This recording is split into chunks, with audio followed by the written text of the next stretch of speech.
Like a great work of art, Masonry speaks to a candidate's intuition as well as his intellect. It invites him to contemplate, to question, to marvel. The 3 degrees lead him beyond the scope of language, using symbols and imagery to achieve a deeper understanding of the fraternity's lessons. For many brothers, it is this imagery, displayed in the Art of Masonic Education, that unlocks the true meaning of the craft. So a time Masonic art that created an aha moment for me was when I was doing my first proficiency as an entered apprentice, and I would go on with my coach and hear him repeat the words of the proficiency, and I had to repeat back, but it wasn't until I saw my first floor cloth that I really understood what was going on, and tracing it in my brain, seeing images compared to just being told words what to say really resonated with me in a different way. As Freemasonry spread across Europe and then the world, visual aids helped preserve the fraternity's ritual, from lodge to lodge. These pieces were also part of a larger historical context. American Masonic ritual paintings are important in American visual culture in that they're documents of how Enlightenment ideas and ideas about rationality were spread through the provinces from international centers like Paris and London. So ideas of the great thinkers in the European centers get transmitted out into the countryside through organizations like Freemasonry, and particularly using these Masonic artworks as conduits for rational ideas. For their historic value and aesthetic impact, many Masonic works are now regarded as treasures of the art world. But they sprung from humble beginnings. So the research and artwork I did for my entered apprentice degree was early lodges and how they met upstairs from pubs and restaurants, and how they had to draw and erase their lodge room every time they met to keep it secret. They used a combination of charcoal and clay, which they used directly on the floor, and they would mop it up every time. Over time, this became a hassle, so they started to develop floor cloths in which the ritual symbols were painted, and at the end of the meeting they would just roll up the cloth so they could use it the next time. As visual aids grew more popular, they began to influence the iconography of the ritual and the legacy of the lodges. In the beginning of the 19th century, Jeremy Cross, who was a Masonic lecturer, kind of formalized the Masonic ritual and published a book called The Hieroglyphic Monitor. And he employed Amos Doolittle, an engraver from Connecticut, to illustrate this book. And after this, which was published in 1818, the ritual became very standardized, and you started to see new images that hadn't been part of the ritual before, such as the Virgin weeping over the broken column. And so you can date Masonic ritual paintings by whether they include that image or not, because before 1818 you didn't have that image, and after that no painting was up to date if it didn't include that image. The degree charts originally were there to prompt the memory of the man presenting and to impress upon the candidate. Manufacturers of those degree charts realized that they could take them and make them into props or three-dimensional items. So rather than a two-dimensional chart, they actually created, instead of an image of the hourglass, you actually bought and had an hourglass. After the American Civil War, especially in the 1870s through 1910, America entered into what is often called the golden age of fraternal organizations, and hundreds of local and national organizations were created, some for immigrants, some for workers, many for the rising middle class. And each of them had their own ritual degrees. And though while Freemasonry was the oldest and the most prestigious, it still had to compete for membership. And as these new organizations revised and adopted their fraternity, their rituals, Freemasonry could not. But it could enhance its presentation from no longer just simple tracing boards or degree charts to magic lantern. And Freemasons around the country adopted and accepted most of the new technology. With these changes came controversy.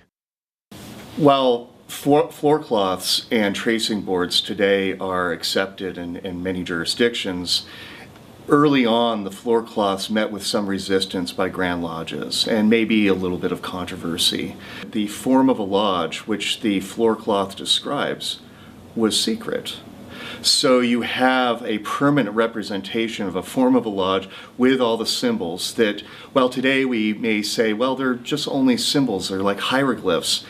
Some believe that they could reveal too much.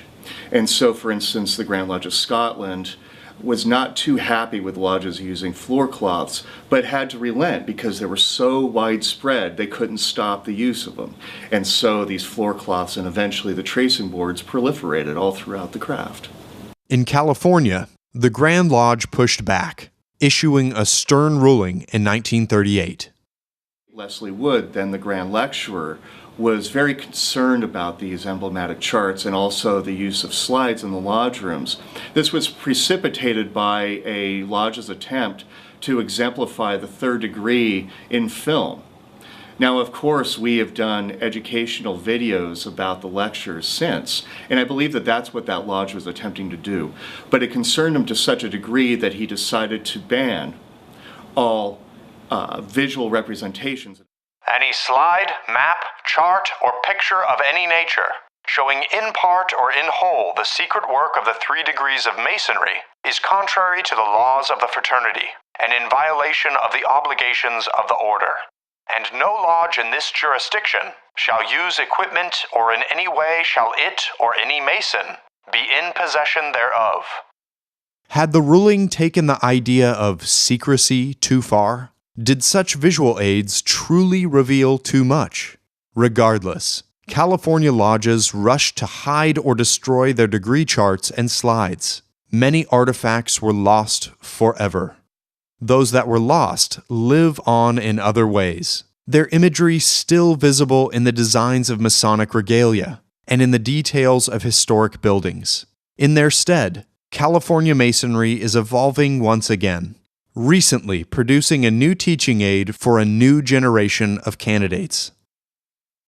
So in 2013, the Grand Lodge of California implemented the Candidate Learning Center, which is an online course whereby the candidate can review the materials given to him by his lodge and take tests or quizzes or games in order to improve his memory of what he experienced and thereby internalize better what he has already learned.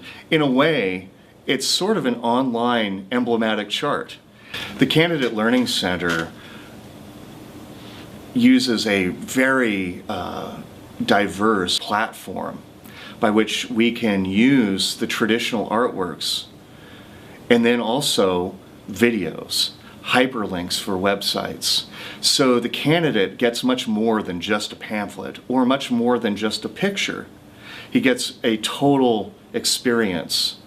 Today, there is little controversy about the use of visual aids in lodge lectures, and the value of these pieces, in new forms and old, endures. Elsewhere, in America and Europe, tracing boards, floor cloths, and emblematic charts are still widely used, inspiring a new wave of Masonic artists. Tracing boards are a fairly unique type of art. There are several considerations that you may not have for other kinds of art. For example, with tracing boards, if you're painting a first degree tracing board, you have to make sure that you include all of the symbols and emblems of that degree. You can't leave anything out just because it doesn't really work with your composition. You have to find a way of making it work. Once the drawing is on the canvas itself, then I would actually, once I'm happy with the composition, I would erase it so I can just see the outlines. And then after that, I would begin the painting, which is in oil. That can take several weeks or longer because oil is a slow-drying medium. It can take several days to a week for each layer to dry. What I think is worthy of mentioning with 3 craft tracing boards by Lady Frieda Harris is that it does embody a 20th century aesthetic, and it does embody her personality and her style, not for its own sake, but because she was painting something and trying to be authentic to herself and trying to be authentic to Freemasonry at the same time. When I did my entered apprentice degree and entered apprentice paper, I created a floor cloth that I erased and drew 5 times, because that's how many times I went to stated meeting up to